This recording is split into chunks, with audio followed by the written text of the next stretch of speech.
दूसरा क्वेश्चन है, वायु में ध्वनि का वेग माध्यम के प्रत्यास्थता गुणांक और घनत्व पर निर्भर करता है। विमेय विधि से ध्वनि के वेग के लिए सूत्र ज्ञात करना है। हमें ध्वनि के वेग के लिए सूत्र ज्ञात करना है।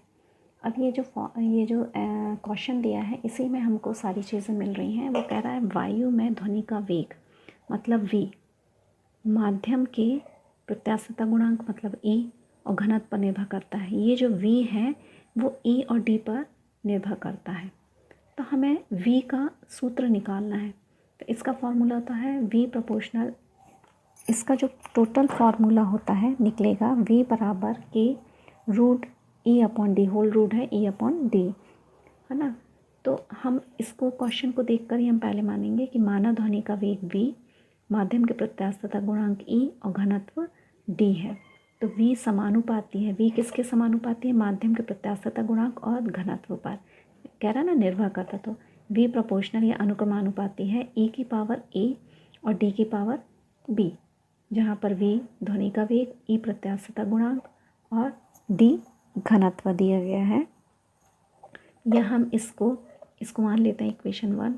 इसको हम इस प्रकार से लिख सकते हैं, v बराबर, हमने ये जो अनुक्रमानुपाती है ये जो उसको हमने इसका साइन हमने हटाया, तो जब हम इसका साइन हटाते हैं तो बराबर आता है और एक कांस्टेंट आता है।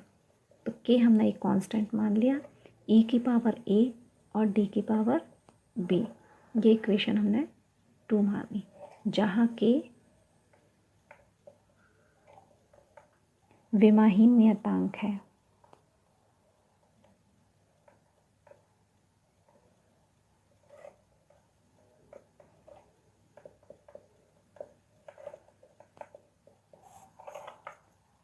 अब इस इक्वेशन में हमें v की विमाएँ रखनी है, e की विमा रखनी है और d की विमा रखनी है।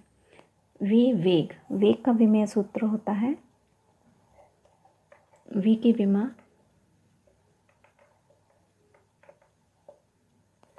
बराबर l t की पावर -1, e बराबर हो जाएगा m l की पावर -1 t की पावर -2, और घनत्व का होता है d की विमा बराबर m l की पावर -3। जितनी भी फिज़िकल क्वांटिटीज़ हैं उनके डायमेंशनल फॉर्मूले आपको याद होना चाहिए, तभी आप ये सवाल सॉल्व कर पाएंगे। ये जो तीनों मान हैं विमेय, जो विमाएँ हैं v, e और d की, समीकरण 2 में मान रखने पर, इस पर समीकरण 2 में v, e, d की विमाएँ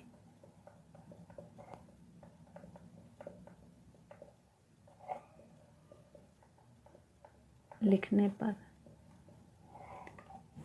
v का है जो विमेय फार्मूला है, v में m नहीं है, द्रव्यमान नहीं होता है। तो जब द्रव्यमान नहीं है तो इसकी पावर हम क्या कर सकते हैं? 0। इसलिए कर रहे हैं क्योंकि इसमें भी m दिया है, इसमें भी m दिया है। तो m की पावर 0 l t की power -1 equal to e m l की पावर -1 t की पावर -2। ये इक्वेशन 2 है। इसमें हम e का मान हमने ये रख दिया और e के ऊपर पावर चढ़ी है a, तो ये हमने पावर चढ़ा दी a। d का मान है m l की पावर -3 और इस पे पावर चढ़ी है पूरी b। अब विमेय समांगतता के सिद्धांत से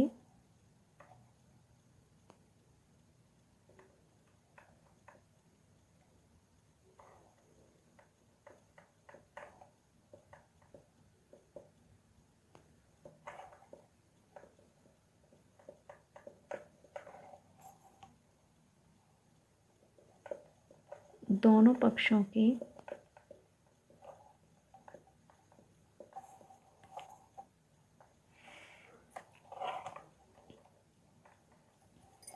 विमाएं समान होंगी।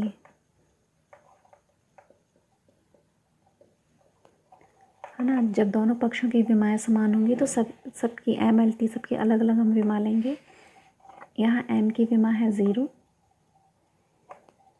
यहाँ m की पावर 1 है इधर और होल पावर a है, तो a का जब इसमें अपन मल्टीप्लाई करेंगे तो m की पावर हो जाएगी a,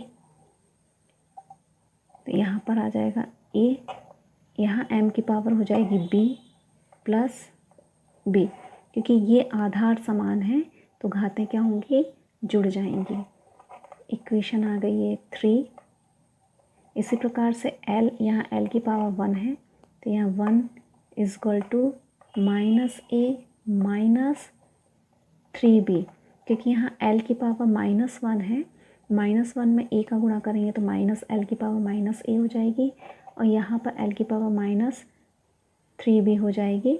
और आधार जब दोनों के हम विमाएं लेंगे तो -a और -3b इसलिए हो जाएगा कि -a तो है यहाँ प्लस और ये -3b है, प्लस माइनस क्या आ जाएगा, -a -3b ये आ जाएगा। तो इक्वेशन ये हमने 4 मान ली। अब t की पावर यहाँ पर क्या है, -1 इज इक्वल टू यहाँ पर -2a प्लस 0, क्योंकि यहाँ पर t की पावर 0 है, हमने लिखा नहीं है, t की पावर 0 है तो प्लस 0 करेंगे तो भी -2a आएगा। ये इक्वेशन 5 हो गया।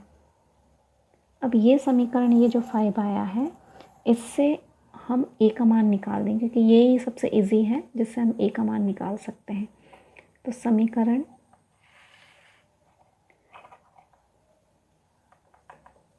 5 से ये माइनस कट गया, यहीं पर a इक्वल टू हो जाएगा हाफ। इस a का मान हम समीकरण 3 में रखेंगे। a का मान समीकरण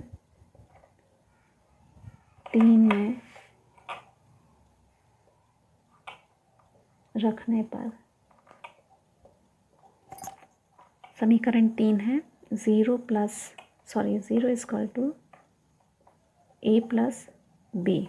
ये समीकरण 3 है, इसमें a का मान रखा तो 0 बराबर हाफ प्लस b, इससे b का मान आ जाएगा -हाफ।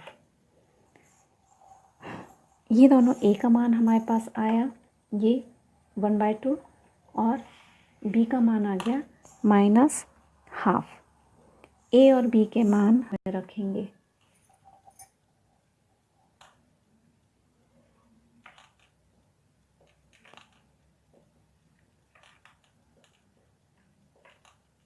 समीकरण 2 हमारा था v बराबर के e की पावर a इंटू d की पावर b, ये समीकरण 2 था। तो इसमें हम रखेंगे तो v बराबर हो जाएगा कि e की पावर कितनी हो जाएगी, हाफ इंटू d की पावर -हाफ। हाफ मीन्स होता है रूट। तो v बराबर हो जाएगा कि √e अपॉन √d, या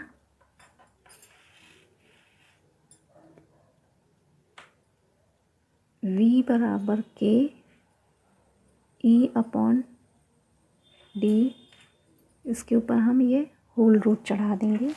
ये आपका विमीय सूत्र जो वो कह रहा है, ध्वनि के वेग का सूत्र, ये निकल आएगा ये आपका।